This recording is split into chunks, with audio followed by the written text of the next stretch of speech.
Good morning. Welcome back to our daily devotion. This week we're in the book of Ruth. Today we're at the end of chapter 1. So far in the discussion, we've looked at the idea of covenants and the importance that they hold in the Old Testament narrative, how God uses those to hold together the storyline of the entire Bible. We've introduced ourselves to the main characters in the book of Ruth, beginning with, of course, Elimelech, whose name means God is king, his two sons, Mahlon and Chilion, and their mother, Naomi. As they left the land of Israel, they abandoned the land of the promise. They gave up their inheritance, perhaps even pawned it, if you will, to someone else, and they left looking for food. The picture is they seemingly abandoned their relationship with God, gave up the promise, and moved away for the sake of food. They're in the land of Moab, just to the east of Israel. The boys married Moabite women, and in the process, Dad and the two sons both passed away. The picture is, of course, the wages of sin is death. And they died outside the land. They died outside the covenant. Last week, we looked at the issue of what to do now. And so what happens is Naomi decides that she's going to return home. She's heard that there's food now available in the promised land. And so she and the girls begin to return home. En route, she realizes the girls really have nothing to gain by going, and she encouraged them both to turn back and go home to their families, to return to the gods of the Moabites. One daughter-in-law, Orpah, chose to do so. Tearfully, begrudgingly, she left and left behind Ruth and Naomi. Ruth, however, swore her allegiance to Naomi. Wherever you go, I'll go. Wherever you lodge, I'll lodge. But she also, more importantly, swore allegiance to the people of Israel and to the God of the nations. Your people will be my people, and your God will be my God. As I said last time, it's in essence the first Gentile conversion in the Old Testament. She pronounces faith, presumably faith she's picked up from Naomi's testimony, Naomi's living witness. She's pronounced faith in God, Elohim, and she's going back to the promised land, going back for Naomi, going into the promised land for the first time for Ruth. This morning's passage, we pick up at the very end of the chapter in verse 19, the ladies return to the promised land and the reaction, the response they get when they arrive. So let's go ahead and read from verse 19 to the end of the chapter. So the two of them went on until they came to Bethlehem. And when they came to Bethlehem, the whole town was stirred because of them. And the women said, "Is this Naomi?" She said to them, "Do not call me Naomi, call me Mara, for the Almighty has dealt very bitterly with me. I went away full, and the Lord has brought me back empty. Why call me Naomi when the Lord has testified against me and the Almighty has brought calamity upon me?" So Naomi returned, and Ruth the Moabite, her daughter-in-law, with her, who returned from the country of Moab, and they came to Bethlehem at the beginning of the barley harvest. And so Ruth and Naomi have chosen to go to Bethlehem. The prospect of food is there, enticing Naomi home, and so they return empty-handed, if you will. Verse 19. So the two of them went on until they came to Bethlehem. Remember, there's an irony even there. The name Bethlehem means the house of bread. And when they came to Bethlehem, when they finally arrived, about 13 miles away from the city of Jerusalem, it says the whole town was stirred because of them. Everybody was aware of their arrival. Everybody knew that they had showed up. Everybody wanted to know what was going on. So the whole town is stirred because of them. The women, of course, are the ones who encounter Naomi. Remember the whole issue in their society, their culture, relationship between men and women.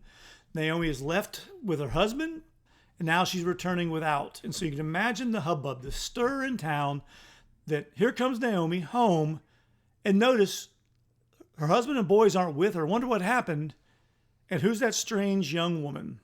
And so the women said, "Is this Naomi?"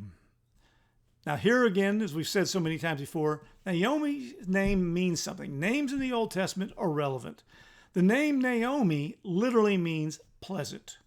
And so not only are they asking, is this the woman we knew who left however long ago, but she doesn't look the same. Life has been rough on her. She's come home, if you will, ridden hard and put away wet. They know something's amiss. Is this Naomi, they ask? And her response to them just plays into that. She said to them, "Don't call me Naomi. Don't call me pleasant. Call me Mara," which is the Hebrew word for bitter. And so Naomi's lot has changed from the time she left to the time she returns. It's left a time of pleasantness and she returns home bitter. But notices here, I'm trying to say, how do I want to say this? She recognizes, acknowledges that her situation is because of God's judgment on her. For the Almighty has dealt very bitterly with me, playing off Mara, but God the Almighty, El Shaddai, has dealt with me, punished me, come down upon me, very bitterly with me. She recognizes the death of her husband and the death of her sons, the fact that she's returning home empty-handed, essentially to no home, is a response or result of God's punishment on her, his wrath. She even plays on that further in verse 21. She says, I went away full, and the Lord has brought me back empty. I left with something, I've came home with nothing. I left with my husband and my boys, I've come home a widow who's lost even her children. Now, of course, there's even irony there, because they left not full. Remember, they left the land initially at the beginning of chapter 1 because there was no food. There's nothing to fill their belly, and now here she is returning home full during a time of food, yet she's acknowledging that she left full, blessed by God with a full family, and is now returning home to less than that. So why call me Naomi? She asks. Why call me pleasant when the Lord, now here Yahweh, has testified against me? She's got the, if you will, the scarlet letter, the brand upon her that God has been displeased with her. Everybody in town sees it. Everybody knows it. Imagine all the scuttlebutt, all the rumors. This is Naomi. Remember, she left. They're dead. God was displeased. They never should have left. Think of all the rumors. Think of all the gossip. The Lord, she says, has testified against me, and the Almighty has brought calamity upon me. She recognizes this is not just some fluke, not the fickle finger of fate. She recognizes the rebellion against God at the beginning has caused the emptiness that she knows and experiences at the end. But there's still one more verse in this little passage this morning, one more verse full of important information to help us begin to think about how to decipher and interpret the rest of the book. So, verse 22, Naomi returned, and Ruth, the Moabite, her daughter, with her. Now notice, the author emphasizes that Ruth is a Moabite. That's an important part of the story. The author wants to make sure you never forget as we read the book of Ruth that God's grace, God's mercy, God's covenant extends to those outside of not only the borders of Israel, but extend to those outside of ethnic Israel altogether. Ruth the Moabite, Ruth the Moabite, Ruth the Moabite, the great descendant of Lot in his incestuous relationship with one of his daughters. Ruth the Moabite, the daughter-in-law with her. They returned from the country of Moab. They've come home. Their wilderness experience, their exile is over. Now they've returned to the land of promise, seeking and hoping for the blessing of God. And the hint of the blessing is also included in verse 22. And they came to Bethlehem at the beginning of the barley harvest. Now, Israel is very blessed in its locale and its environment. They get multiple harvests. Two major harvests in terms of the grain or the wheat. Remember the house of bread for Bethlehem. One is the barley harvest and one is the wheat harvest. The barley harvest is in the spring.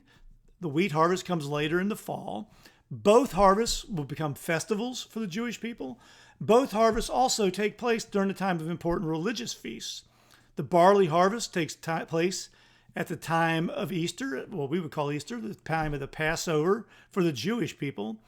And the wheat harvest takes place at the beginning of the Jewish calendar at Rosh Hashanah, at the beginning of the new year, the Yom Kippur, the Day of Atonement, and that season of the time. And so they've returned not only to a time when there's food, but they're returning at the end of a harvest, a time of great blessing. One day, they combine those two events.